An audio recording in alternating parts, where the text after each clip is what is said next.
Dalam hidup, kita semua mencari satu hal kecil, tapi sangat berharga. Ketenangan, istirahat, tidur yang benar-benar dalam, yang tidak hanya memejamkan mata, tetapi juga memejamkan beban. Namun, semakin modern dunia, semakin sulit manusia tidur nyenyak. Tetapi di sebuah hutan yang sunyi, di kota Alawi, lebih dari 2500 tahun yang lalu, Sang Buddha duduk di atas tumpukan dedaunan tipis di jalan setapak sapi di bawah angin musim dingin yang menggigit. Dan di sana, beliau berkata sesuatu yang mengejutkan. Aku tidur dengan nyenyak. Dalam keadaan keras seperti itu, bagaimana mungkin Sang Buddha tidur dengan nyenyak? Inilah kisahnya, inilah kebijaksanaannya, dan inilah alasan mengapa tidur yang paling nyenyak datang bukan dari kasur, melainkan dari batin. Suatu pagi yang dingin, Hataka dari Alawi, seorang bangsawan muda, sedang berjalan-jalan untuk berolahraga. Langkahnya berhenti karena ia melihat sosok sunyi di kejauhan. Sang Buddha duduk di atas hamparan dedaunan tipis. Tidak ada rumah, tidak ada selimut tebal, hanya jubah kuning yang sederhana dan angin musim dingin yang menusuk kulit. Hataka mendekat. Ia bersujud dengan hormat dan bertanya dengan heran, "Bante, apakah Sang Bagawa tidur dengan nyenyak?" Sebuah pertanyaan sederhana yang menyikap kedalaman dhamma. Sang Buddha menjawab, "Benar, Pangeran, aku tidur nyenyak."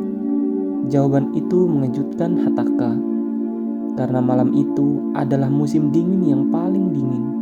Salju turun setiap 8 hari, angin kencang merobek dedaunan, jalan setapak penuh lumpur dan batu. Bagaimana mungkin seorang tidur nyenyak di sana? Bagaimana mungkin seseorang tidur nyenyak ketika kondisi dunia begitu keras? Hataka heran dan berkata, "Bante, tanah kasar, dedaunan tipis, jubah ini menembus dingin. Bagaimana mungkin Sang Bagawa tidur dengan nyenyak?" Sang Buddha tersenyum lalu berkata dengan pelan, "Baiklah Pangeran, aku ingin bertanya sesuatu padamu." Dan dimulailah ajaran yang halus, tidur tenang, tentang beban, tentang batin. Sang Buddha berkata, "Pangeran, bayangkan seseorang perumah tangga.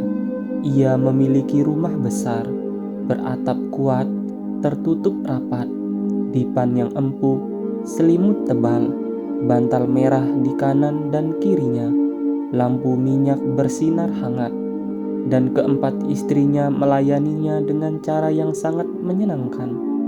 Menurutmu, apakah ia tidur dengan nyenyak?"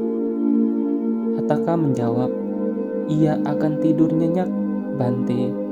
Sebagaimana dari kita mungkin menjawab hal yang sama, karena kita mengira kenyamanan luar menentukan kenyamanan di dalam. Tetapi Sang Buddha mulai membalikkan pemahaman itu. Sang Buddha bertanya, "Pangeran, apakah mungkin muncul pada orang itu demam jasmani dan batin yang datang dari nafsu, yang membuatnya tidak dapat tidur dengan nyenyak?" Hataka merenung, lalu menjawab, "Iya Bante, mungkin saja. Kita semua pernah merasakannya saat pikiran dikuasai keinginan. Bahkan kasur paling empuk pun tak terasa keras ketika keinginan tidak terpenuhi. Ketika kita mengejar sesuatu tanpa henti, tubuh mungkin berbaring, tetapi pikiran terus berlari. Nafsu, kelekatan, keinginan yang tak terpuaskan adalah api kecil yang membakar tidur manusia." Sang Buddha berkata, "Pangeran, Tathagata telah meninggalkan nafsu demikian, memotongnya di akarnya, melenyapkannya seperti tunggul pohon palem yang tidak akan tumbuh lagi. Oleh karena itu, aku tidur nyenyak, bukan karena alas tidur, bukan karena suhu udara, tetapi karena batin yang bebas dari api nafsu. Sang Buddha melanjutkan, "Pangeran, apakah mungkin muncul demam jasmani dan batin yang datang dari kebencian yang membuat seseorang tidak dapat tidur nyenyak?" Hataka menjawab, "Mungkin saja, Bante. Kebencian adalah bara yang tetap hangat meski kita berusaha memejamkan mata. Dendam, sakit hati, kata-kata yang menyakitkan, perlakuan yang tidak adil, mungkin sudah mematikan lampu kamar. Tetapi api dalam dada masih terus menyala, dan tidur nyenyak adalah hal yang pertama yang hilang ketika kita menyimpan racun." Sang Buddha berkata, "Tathagata telah meninggalkan kebencian demikian, memotongnya di akarnya, membuatnya seperti tunggul pohon palem yang tidak tumbuh lagi. Karena itu, beliau tidur nyenyak." Yang terakhir, Sang Buddha bertanya, "Pangeran, mungkinkah muncul demam jasmani dan batin yang datang dari delusi yang membuat orang tidak dapat tidur nyenyak?" Hataka, "Ya Bante, mungkin saja." Delusi, kebingungan, kesesatan, pemahaman keliru adalah kabut yang paling tebal dalam hidup manusia. Bukan dingin yang membuat orang gelisah, bukan kerasnya tanah, tetapi pikiran yang tidak melihat dengan jelas. Delusi adalah malam yang tak kunjung fajar, dan orang yang hidup dalam delusi tidak akan tidur nyenyak meski bergelimangan kenyamanan. Sang Buddha berkata, "Tathagata telah meninggalkan delusi, memotongnya di akarnya, melenyapkan sepenuhnya. Karena itu, aku tidur nyenyak." Di sini ajaran Sang Buddha menjadi sangat jelas. Tidur nyenyak bukan lahir dari kenyamanan fisik, tetapi lahir dari batin yang merdeka. Banyak orang tidur di kasur mahal, tetapi bangun dengan lelah. Banyak orang tidur dengan bantal yang empuk, tetapi bangun dengan hati yang berat. Sementara Sang Buddha dengan jubah tipis, beralaskan dedaunan, di tengah angin musim dingin, mengatakan, "Aku tidur nyenyak." Karena beliau tidak membawa api dalam dadanya, tidak membawa beban di kepalanya, tidak membawa kabut dalam pikirannya.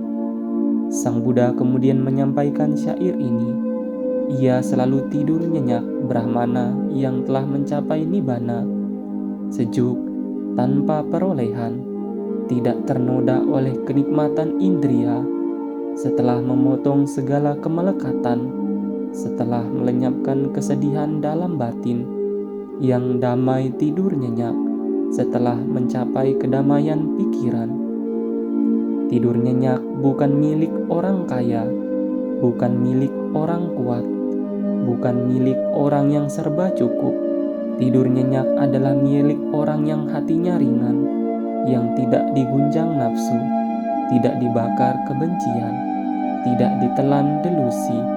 Orang yang tidak membawa apapun ke tempat tidur selain kedamaian. Kita mungkin bukan Buddha. Kita hidup di dunia penuh tuntutan, keinginan, kesulitan, dan kegelisahan. Tetapi setiap malam, sebelum kita tidur, kita bisa bertanya pelan pada diri sendiri, "Apa yang aku bawa ke tempat tidurku malam ini? Apakah keinginan yang tak terpenuhi? Apakah kemarahan yang belum dilepas? Apakah delusi yang belum dipahami? Jika iya, itu bukan kasur, bukan cuaca, bukan selimut yang membuat kita sulit tidur, tetapi beban batin kita sendiri. Dan ketika kita melepaskannya, walau sedikit demi sedikit, tidur menjadi lebih jernih, lebih ringan, lebih damai." Kisah Hataka ini bukan sekedar percakapan kuno. Ini adalah cermin yang mengajak kita melihat apa yang benar-benar membuat hidup gelisah. Sang Buddha tidur nyenyak karena beliau telah memotong 3 racun batin: nafsu, kebencian, dan delusi. dan kita pun dengan latihan kecil setiap hari bisa melangkah ke arah yang sama. Semoga kisah ini membantu kita tidur lebih damai malam ini dan lebih damai dan di setiap hari yang kita jalani.